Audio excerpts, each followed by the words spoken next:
20 साल का अनुभव और अनुभव का निचोड़ ये कि सफलता कदम चूम रही है। हमारे साथ बैठे हैं अभी अमित जी, जोधपुर एंटीक चलाते हैं और ऐसा बनाते हैं कुछ कि पूरी दुनिया में उससे इनका नाम होता है।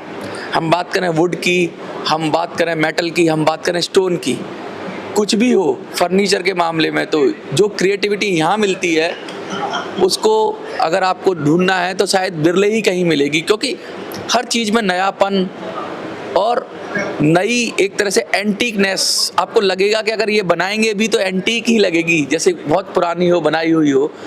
लेकिन इनकी जो खासियत है उस पर तो हम बात करेंगे ही करेंगे, लेकिन सबसे पहले हम जानना चाहेंगे कि ये जर्नी कैसे शुरू हुई। अमित जी, आप आज यहाँ बैठे हुए एक्सपो में, यहाँ कोई आम इंसान तो बैठ नहीं सकता, यहाँ तो ऐसा आदमी बैठता है जो मास्टर्स बोलते हैं जिसको सब चीज़ें आती हो, एक्सपोर्ट कैसे होता है, फॉरेन पॉलिसी कैसे होती है, बायर्स के कैसे संतुष्ट करना है और यहाँ पे इन होम प्रोडक्शन करना है, इतनी सारी चीज़ें करने के लिए क्या आपका ये पैतृक व्यवसाय था या आपने खुद से शुरू किया था? नहीं, ये पैतृक व्यवसाय नहीं था। 2001 में दिल्ली से शिफ्ट होके मैंने देखा कि जोधपुर के अंदर क्या अपॉर्चुनिटी है, क्या क्या अपन कर सकते हैं। उसमें मुझे लगा कि हैंडीक्राफ्ट ऐसा बिजनेस है जो कम पैसे के अंदर हो सकता है, जिसमें मार्जिन बहुत है। अच्छा। तो वहाँ पे 3-4 साल काम सीखा एक कंपनी के अंदर और देखा। पहले तय करके गए थे कि भाई मुझे हैंडीक्राफ्ट? नहीं, पहले कुछ तय करके नहीं गए थे, बस चले गए थे भाई जॉब थी, नौकरी थी।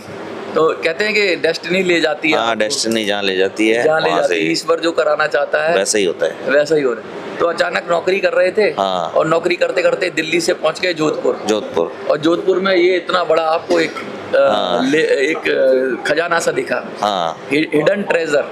क्योंकि जोधपुर के अंदर सिर्फ यही एक सबसे बड़ा व्यवसाय है जिसके अंदर 1000 एक्सपोर्टर काम कर रहे हैं। 3000 कंटेनर पर महीने के वहाँ से निकलते हैं, जो कि वुडन का एक्सपोर्ट का एक हब है।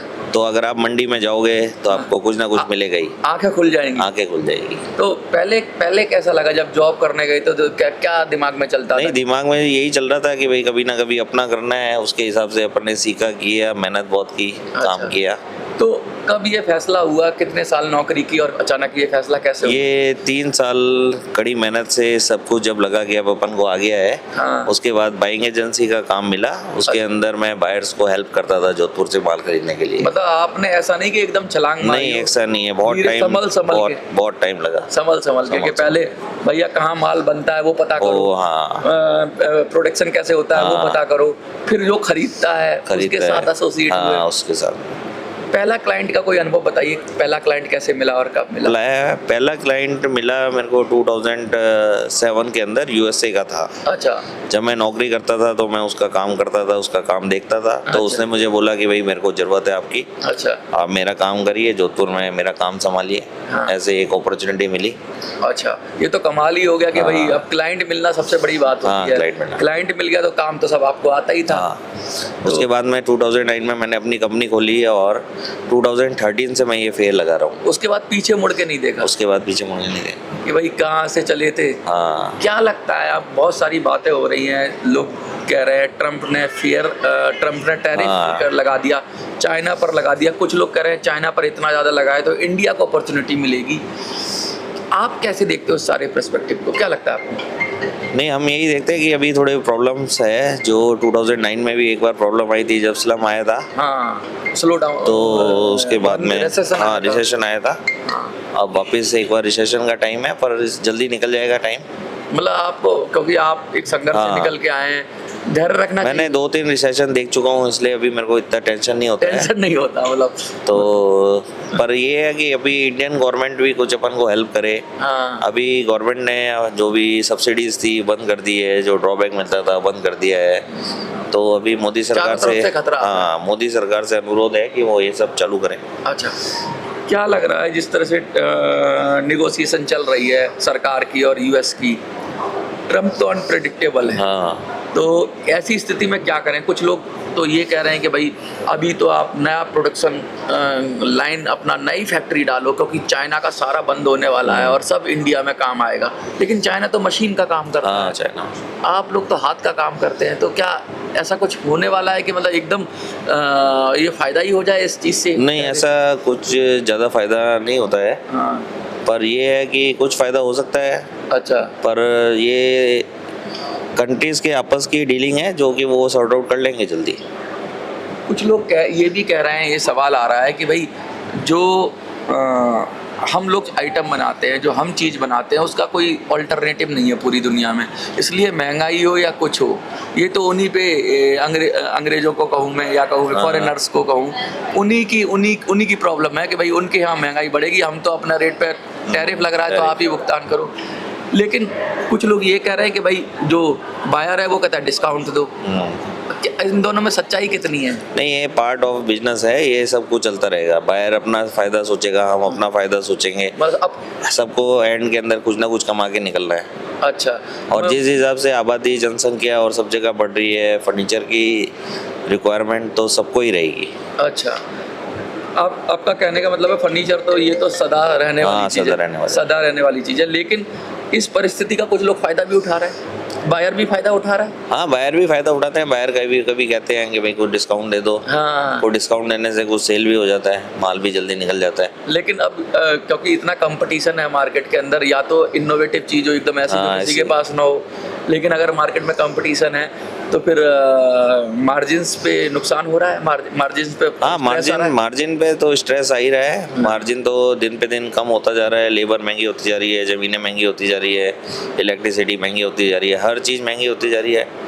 पर ऐसा है नहीं कि भाई कोई टेबल हम बेच रहे हैं $100 में तो वो एकदम से $200 की हो जाएगी, ऐसा नहीं है। मतलब लेकिन अब जो टैरिफ लगा है उसमें 36% के अप्रोक्स, हाँ 10% तो बेस है, 10% और 26% वैसे है, तो सीधा लगभग 1.5 गुना तो हो ही, हाँ 1.5 गुना हो रहा है। तो पर वो हो जाएगा, 3 महीने में सॉर्ट आउट हो जाएगा, हट भी जाएगा। हाँ, पूरी उम्मीद है। जो लोग देख रहे हैं, वो जो लोग ये सब समझते हैं, सारा कुछ सिनारियो देख रहे हैं, उनको क्या कहना चाहेंगे जो एक्सपोर्टर्स हैं? क्योंकि आपने तो बहुत सारी मंदियां देखी हैं। नहीं, बस मैं यही है कि भाई की पेशेंस और लगे रहे काम। यूएस का नहीं तो यूरोप का होगा, यूरोप का नहीं तो मिडल ईस्ट का होगा, मिडल ईस्ट का नहीं तो कहीं और का होगा। मतलब कहते हैं दुनिया बहुत बड़ी है, दुनिया बहुत बड़ी है। हाँ, और मतलब काम की कमी नहीं है, करने वाले के लिए, करने वाले के लिए। भाई एक जगह रूठा है तो दूसरी जगह चलेगा। इस पर एक दरवाजा बंद करता है तो कई दरवाजे। अच्छा, ये जो प्रोडक्ट है आपका, मैं सामने देख रहा हूँ, थोड़ा मैं कहूँगा कि उसको थोड़ा सा दिखाइए। ये हमने MDF का टेबल बनाई है, इसके ऊपर ये सीमेंट ऑफ फिनिश की है। अच्छा, ये प्लास्टर ऑफ पेरिस है क्या? नहीं, ये सीमेंट टाइप एक मटेरियल आता है। अच्छा। उसको लगा के किए। तो ये बिल्कुल नया ही लग रहा है, ऐसा लग रहा है रफ। और ये क्या स्टोन है या वुड है? ये वुड है, MDF। अच्छा, MDF। तो अब इसके ऊपर ये सारा है, तो इसका मुझे लगता है काफी क्रेज होगा, क्योंकि हाँ, ये अभी नया इनोवेशन, ये नया मैंने देखा नहीं कहीं ऐसा। हाँ, नया तो इस तरह, तो इसके लिए भी कुछ अपॉर्चुनिटी आ रही है? हाँ, अपॉर्चुनिटी आ रही है। ये हमारे बायर्स को रिक्वायरमेंट थी, हमने उनके लिए बनाया है, यहाँ के डिस्प्ले किया है। हाँ, उन्होंने ही बनवाया। आइडिया उन्होंने दिया? आइडिया उन्होंने दिया। देखिए, इस तरह से मतलब बायर भी आइडिया देता है और कस्टमाइजेशन भी होता है। प्रोडक्ट बहुत सारे रेंज है, मेटल से लेके, आप मेटल की बात कर रहे हैं, मेटल भी देख रहा हूँ मैं, स्टोन देख रहा हूँ, वुड देख रहा हूँ, और ज़बरदस्त इनका पूरा सेटअप है। इन हाउस प्रोडक्शन है। मतलब अगर आप कुछ लेते हैं, कोई टाइम बाउंड काम होता है, तो ऐसा नहीं है कि उसको नहीं, उसको डिले नहीं होने देते हैं, बहुत कोशिश करते हैं कि टाइम से टाइम पे हो। ये थे अमित जी हमारे साथ, और इन्होंने बहुत सारी बातें की, लेकिन मोटी बात जो मुझे समझ में आई कि जीवन में कोई भी मुश्किल आ जाए, धीरज रखना चाहिए और धैर्य से काम लेना चाहिए। ये भी मुश्किल का समय है जब टैरिफ की बात हो रही है। नुकसान तो हो ही रहा है, कुछ लोग ऑर्डर होल्ड कर रहे हैं, कुछ लोग एक्स्ट्रा प्रेशर क्रिएट कर रहे हैं, बायर भी कर रहे हैं भाई कि ये सब। कुछ लोगों ने कहते हैं कि ये सोच रखा है कि अब तो हम शायद सर्वाइव ही नहीं कर पाएंगे। कुछ लोग ये कह रहे हैं कि चाइना पे टैरिफ इतना ज़्यादा है कि वो इंडिया में बिजनेस शिफ्ट होगा। लेकिन मोटी बात ये, कुछ भी हो, आपको धीरज के साथ स्थिति का एकदम अवलोकन करना चाहिए, और सरकार को ये चाहिए कि सरकार अमेरिका से नेगोशिएट करे, क्योंकि बहुत बड़ा बायर है अमेरिका, इसमें कोई दो राय नहीं है। बेशक सर ने बोला कि यूरोप है, मिडिल ईस्ट है, लेकिन अमेरिका को भी आप अलग हटकर नहीं देख सकते, क्योंकि पहला बायर ही आपका शायद अमेरिका से था। तो पहला प्यार ही होता है। और मैं इसी नोट पे ख़त्म करूँगा कि भाई सरकार को इसमें चाहिए कि कहीं ना कहीं कोई बीच का रास्ता निकाले, जिससे कि एक्सपोर्टर्स का फिर से अच्छे दिन आ जाएं। आपको क्या लगता है? कमेंट में लिखिए। देखते रहिए। धन्यवाद।